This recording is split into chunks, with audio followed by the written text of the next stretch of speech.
नोरमा group, जो सोचता है वो करता है। आपके अपने सपनों का आशियाना। नमस्कार, बहुत बहुत स्वागत करते हैं आपका। भारत लाइव देख रहे हैं और इनसाइड स्टोरी में मंत्रिमंडल विस्तार बिहार में होने जा रहा है और उससे ठीक पहले हम आपको कुछ ऐसी बातें बता रहे हैं जो पिछले 24 घंटे से लगातार बिहार की राजनीति में उथल पुथल मचाने वाली थी, लेकिन अचानक से इस पर कंट्रोल कर लिया गया और भागे दौड़े अमित शाह को पटना आना पड़ा।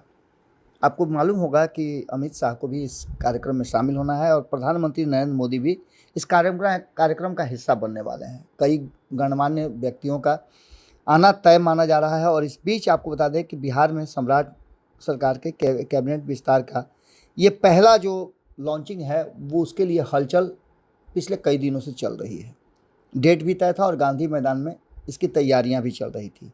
ये वही गांधी मैदान है जहां कई बार इतिहास रचे गए हैं। एक बार फिर से भारतीय जनता पार्टी इतिहास रचने के लिए तैयारी कर रही थी। इसी बीच में एक खबर आई और अचानक से अमित शाह को एक फ़ोन जाता है। फ़ोन की घंटी घनघनाते अमित शाह बिना देर किए पटना आते हैं और पटना आने के बाद वो जो मैनेजमेंट है, डिजास्टर मैनेजमेंट, उसके लिए तैयारी शुरू कर देते हैं। इसी बीच आपको हमने बताया कि अमित शाह कल ही से लगातार पूजा अर्चना कर रहे हैं और भगवान के शरण में जाकर के सब कुछ ठीक ठाक से गुजर जाए इसकी कामना कर। सबसे पहले पंचरूपी हनुमान मंदिर बेली रोड में गए और बेली रोड में जाने के बाद जो परिस्थिति बनी थी उसमें कहीं ना कहीं अमित शाह पटना पहुंचे हुए थे और उनसे मुलाकातों का दौर जारी था। एक तरफ जहां नीतीश कुमार, वहीं दूसरी तरफ और कई लोग थे जो कहीं ना कहीं मंत्रिमंडल विस्तार से पहले कुछ अलग खेल करने की तैयारी कर रहे थे। बात नीतीश कुमार की आई तो नीतीश कुमार भी चुप्पी साधे हुए थे और नीतीश कुमार के साथ साथ उधर तैयारी ज़बरदस्त हो रही थी विपक्ष में भी। पूरे मामले को अगर गंभीरता से देखें तो अमित शाह का आना कोई संजोग नहीं और 24 घंटे पहले आकर के अमित शाह का डिजास्टर मैनेजमेंट करना एक बड़ी राजनीतिक उथल पुथल को शांत करने की कवायद से जोड़ा जा रहा है।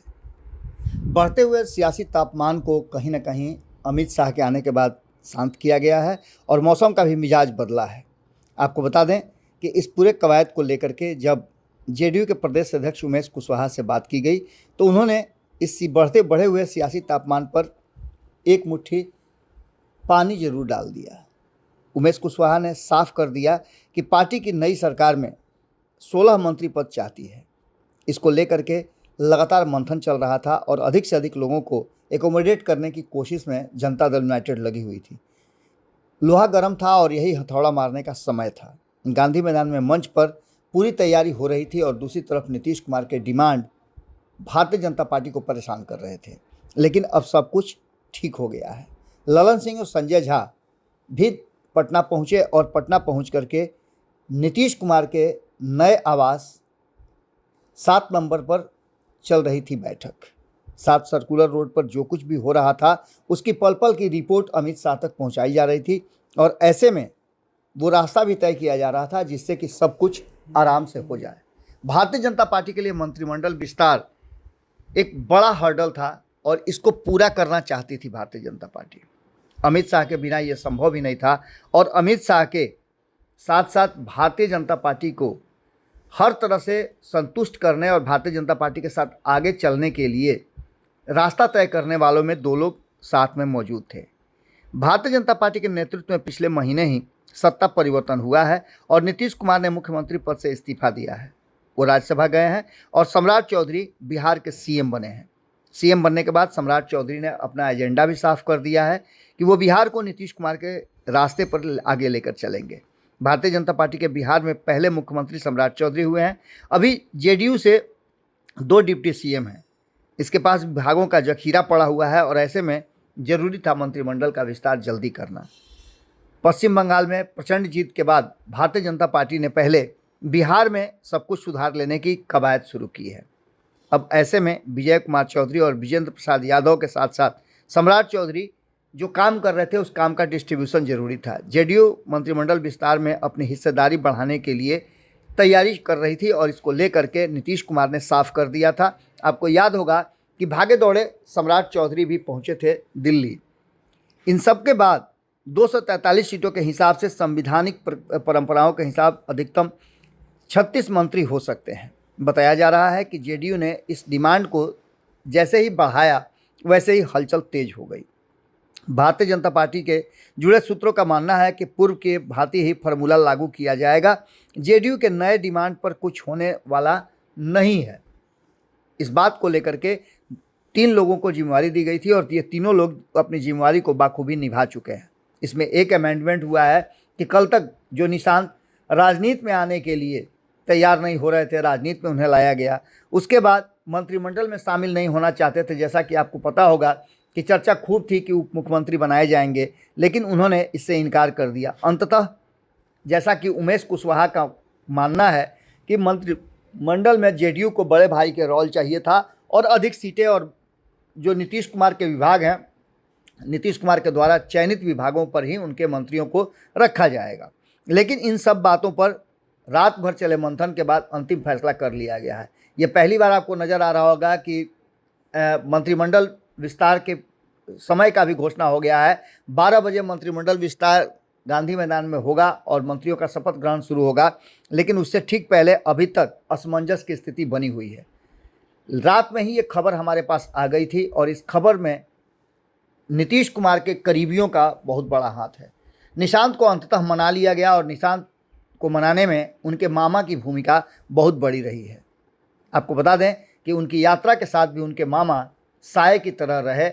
जब हमारे रिपोर्टर ने उनसे ऑफ द रिकॉर्ड कई बातें पूछी तो उन्होंने स्पष्ट कर दिया कि उनकी जिम्मेवारी है निशांत को नीतीश कुमार के कार्यों को पूरा कराने की, और इसके लिए वो हर वो प्रयास कर रहे हैं। जैसा कि आपको पता है कि एक तरफ जहां मंत्रिमंडल विस्तार में जनता दल यूनाइटेड और भारतीय जनता पार्टी के बीच काफ़ी कुछ होने के बाद अब परिस्थितियां ठीक हो गई हैं और निशांत के मंत्रिमंडल में शामिल होने को लेकर के नीतीश कुमार की भी निश्चिंतता है। मंत्रियों की संख्या 11 और 12 जैसा कि हमने बताया था, उसमें एक आध ऊपर नीचे हो सकता है। अभी तक जब ये खबर हम कर रहे हैं सुबह के 10 बजे हैं, अभी भी 2 घंटा बाकी है और इस 2 घंटे में अभी तक ये क्लियर नहीं हो पाया है कि आखिर होगा क्या। एक तरफ जहां ये सब कुछ चल रहा था, निशांत को मंत्रिमंडल में शामिल कराने के लिए मंथन चल रहा था, अंततः निशांत को मना लिया गया। वहीं आपको बता दें कि निशांत के मंत्री बनने के बाद एक उम्मीद जो है तेजस्वी यादव की टूटी है। तेजस्वी यादव को अभी भी ये भरोसा था कि जिस तरह से नीतीश कुमार ने भारतीय जनता पार्टी के सामने डिमांड रखा है, उस डिमांड को नहीं मानने पर परिस्थितियां बदल सकती हैं और रातों रात कोई नया खेल हो सकता है। लेकिन अब खेल होने की उम्मीद बहुत कम है, क्योंकि भारतीय जनता पार्टी का जो सबसे बड़ा टारगेट था पश्चिम बंगाल, वो उसके हाथ में आ गया है। ये सब होने के बाद और जैसे ही ये खबर पब्लिक डोमेन में आती है कि निशांत मंत्री बनने जा रहे हैं, हालांकि कहा तो ये जा रहा है कि जल्दी ही उन्हें उप मुख्यमंत्री भी बना दिया जाएगा, मंत्रालय भी उनके पास वही होंगे जो नीतीश कुमार के पास थे। लेकिन इन सभी बातों के साथ साथ निशांत के मंत्री बनने की खबर सुनते तेजस्वी यादव ने भी अपनी चुप्पी तोड़ी है। आपको बता दें कि निशांत के मंत्री बनने की चर्चाओं के बीच तेजस्वी यादव ने अपनी प्रतिक्रिया देते हुए कहा है, उन्होंने एक तरह समझिए तो तंज कसा है कि कोई बने क्या फ़र्क पड़ता है, लेकिन अब एक बात तो निश्चित है कि हमारे लोगों पर, हम पर परिवारवाद का तो आरोप नहीं लगेगा। ये कहते हुए उन्होंने कहा है कि तेजस्वी ने साफ कर दिया है कि राज्य सरकार पर उन्होंने निशाना तो साधा ही है। इससे पहले उन्होंने कहा है कि 7 महीने में बिहार के स्थिर सरकार का अभाव रहा है।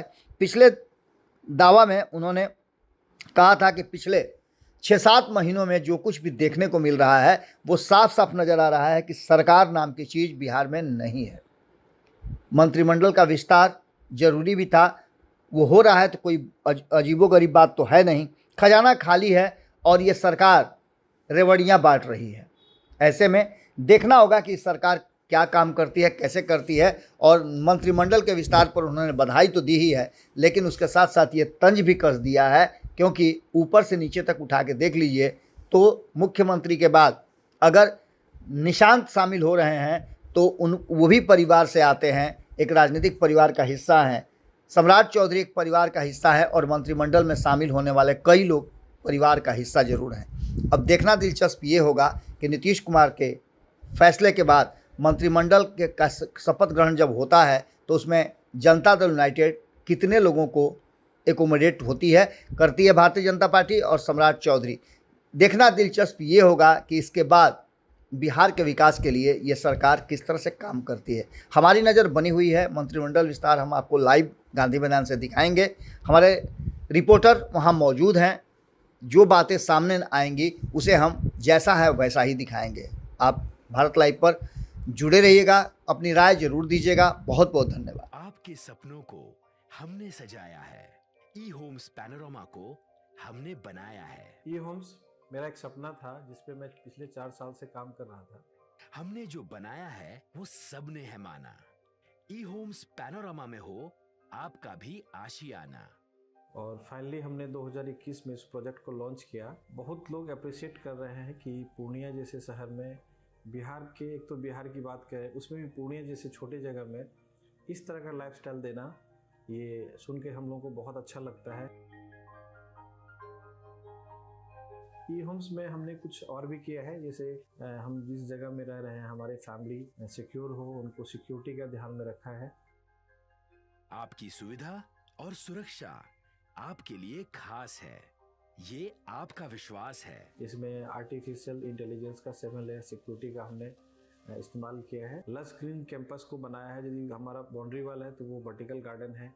ये जितनी भी फैसिलिटी होता है एक इंटरनेशनल टाउनशिप में ई होम्स है, ये हम लोग विश्वास नहीं कर पा रहे हैं। जो भी हमारे मित्र दोस्त या जो भी हमारे बाहर के बाहर आते हैं तो हम लोगों को बहुत अच्छा सुनने को मिलता है और बहुत अच्छा क्रेडिट मिल रहा है। वो सारा हमने सिर्फ एक बिल्डिंग नहीं बनाया, हमें एक बहुत अच्छा लाइफस्टाइल दिया ई होम्स में, और मेरा एक सपना था जिसको मैं आज फुलफिल होते हुए देख रहा हूँ। ये आपका आवास है। ई होम्स पैनोरामा में अब आपका निवास है।